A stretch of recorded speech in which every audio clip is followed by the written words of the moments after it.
maxay yihiin beddelkeeda wax lagu beddeli lahaa oo dabiiciya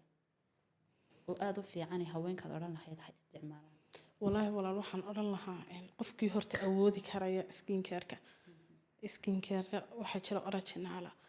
ee qofkii awoodi karaya ha isticmaalo kii aan awoodi karaynin kii aan awoodi karayna waxyaabaha guriga yaalla naturalka maxaa kamid ah waxyaabaha guriga yaalla dee qofku wuxuu bariis baba kamid ah malabka kamid ah caanaha iyo timirta kamid ah waxyaabaha dee caadiga guriyaha laga helo 80% ayaa kamid ah hana hadaynu intaa kaga imiro dawooyinkii haniya jacaylka horta jacaylku hadba qof sida uu yaqaana jacaylka horta anu waxaan ka odhan lahaa horta jacaylku waa wax jira bini'aadankuna dee jacaylka sifo laba qof oo malamaanun bay moodayaan jacaylka sifo kaleba waa maaragtay jacaylku waa u jiraa talamaanuhu horta 100% dee qofka jeclaato adoon dhanka xun ka eegay anu waxaan odhan lahaa jacaylku waan ka dambeeya u jiraa waxdaada in xaq lacagta xaq jacaylkaana damaya waa isku kaymidun anigu horta lacagna lama diide waxaan odhan lahaa jacaylka iyo lacagtu waa kala maarmaan waa labada luuqadaynu haween ahaan isticmaalno waa sax inta aanad shaqada tegin ama aanad yacni shaqooyinkaaga ku dhex jirin waxyaabaha ugu badan aad xiisaysaa muxuu yahay qabataa hana ahaan shakhsiyan walaal hibaaqay shakhsiyan anu waxyaabaha macnihii faafaraydkayga ah marka laga yimaado shaqada ama dee maaragta waxyaabaha kale aniga ii khaaska ah waxaa kamid a waan iska cibaadaystaa inta badan hana waxaad tahay dadka aadka u dalxiisa sax maadaamood qof dalxiis badan tahay ma jiraa wax caqabadoo inta aad safarada ku jirtay aad kala kulantay ama wax kaa yaabiyey walaal hibaaqay wallaahi intaan safrayay walaal mooy wax caqabada ma arag dad igu kala duwan baan arkay bulsho kala duwan baan arkay experience badan baan dee soo bartay intaa mooyaane wax caqabada amba dhibaato ah may kala maan kulmin alxamdulilah hana bal aynu kusii socono xagga jacaylkee sax jacayl ma kugu dhacay dee haddaan idhaahdo may been baan sheegahaa walaal oo igu dhacay dee jacayl wanaagsan baa igu dhacay jacayl xun iguma dhicin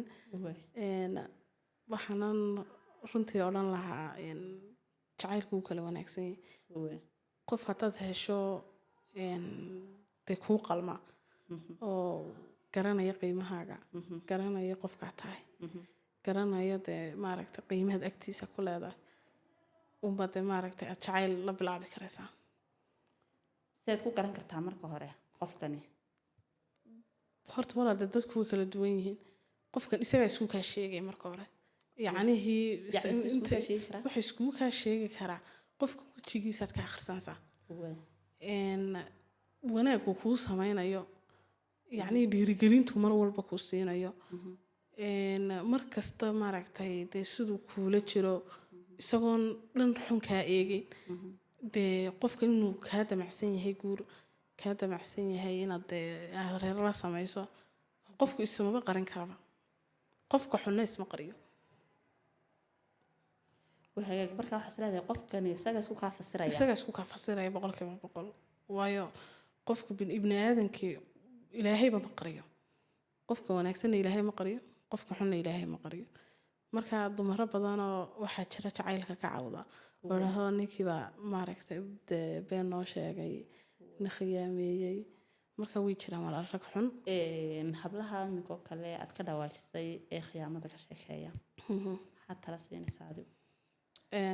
hablaha wax khiyaameeyo mise hablahan kulli damage ba gaaray hablahan oo dhan khiyaameeyay anigu waxaan tala siinay qoftee ku dooran karaan horta walaal hablahaas waxaan odhan lahaa horta dumarow haysniya jabinina idinku allahumma salli calaa maxamed idinku isdhiiri geliya wax barta shaqaysta dee gabadh maanta isku filan markaad noqoto shaqaysanaysa waxbaba aan ka dhinnayn kii ku jeclaanana arag maanta dee wax wanaagsan kuula yimaada kii kalena waxbaba dee maaragtay ha sii dabagelin forget halkaa ka bilow noloshaada mar walba si kasii anbaqaad marka anigu waxaan odhan lahaa hablaha Soomaaliyeed waxaad noqotaan strong woman يعني ha shaqaystaan ha waxa bartaan dumarkeena boqolkiiba boqol dumarka qalbiga laga jabiyo horta dee iskuma jiraanbe haddii gabadhu wax barato wax fahansan tahay maybe inaanay qalbigeegu ninkaasi raacraacin marka anigu waxaan kula talin lahaa adkaysi badan ayaa nolosha lagaga gudbaa iyo inay gabadhu shaqaysato ha isku filnaansho markaad gaadho wax kaa qabiyaa ma jirto laakiin maalinta aanad isku filayn waa kulli waxbaa iska muuqda oo dhibaatooyin badan baa kula soo darsaya qofkaad islaain nolosha la wadaag dee maaragtay dee ayaa damage ku gaarsiiyey laakiin haddaad hore usii socoto oodan noloshaada ka dhigto uun dee dariiqa cusub maalinba dariiqa cusub inaanad isisii raacraacin baa laga yaabaa hana dadka dawooyinka kimikada isticmaalaa haddii ay يعني عاد كلا دامج في جالسين ساباتين ما حيكون بدلي كران هالكاسي waxa lagu bedeli karaa walaal wax natural qofku waxyaabaha guriga yaala ay kamid yihiin bariiska malabka timirta caanaha kafeega waxyaabaha guriga laga heli karayo qofkan dee awoodin uu iska isticmaali karayaa wajigiisina waxba uma geysanayo maqaarkii qofkana wuu ilaalinayaa bilicdaada iyo quruxdaadina uu soo saaraya waxa qofkii hore dawoo isticmaalo wajigiisa oo kale damage gaadhay maxaa laga hortagi karaa inuu wajigii nuurkiisa dib ugu soo noqdo walaal waxa laga hortagi karaa horta day waxay qaadanaysaa moogta step by step xanuunku soo waxa la caafimaadku uu soo luudaa xanuunka laakiin uu soo degdegaa marka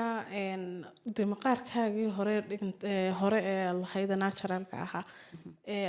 haddaad doonayso inaad soo celiso kolley dee waxyaabaha naturalka ah ee aan hore usoo sheegay unbad step by step saas unbay usoo soconaysaa deetana laga yaabaa de inuu maqaarkaagii sidii hore ka fiicnaado hana ma jiraa qof intuu dawadan kimikada isticmaalay isagoo xanuuno ka qaaday walaa horta hore uma arag laakiin de kulli way jiraan intaa waxaynu ugu soo xidhnay barnaamijkeenii aynu kaga hadlaynay saameynta dawooyinka ay haweenku jirka marsadaan ee maqaarka dhibaato u geysta waxaa marti igu hayd barnaamijkani hana oo ka mid ah dadka aadka ugu ololeeya dadka aan dawooyinka marsanin aniga iyo hana wad mahadsan tahay aniga haniba waxaan idinkaga tegaynaa sidaa iyo nabadgelyo intaanu barnaamijka xiga ku kulmi doono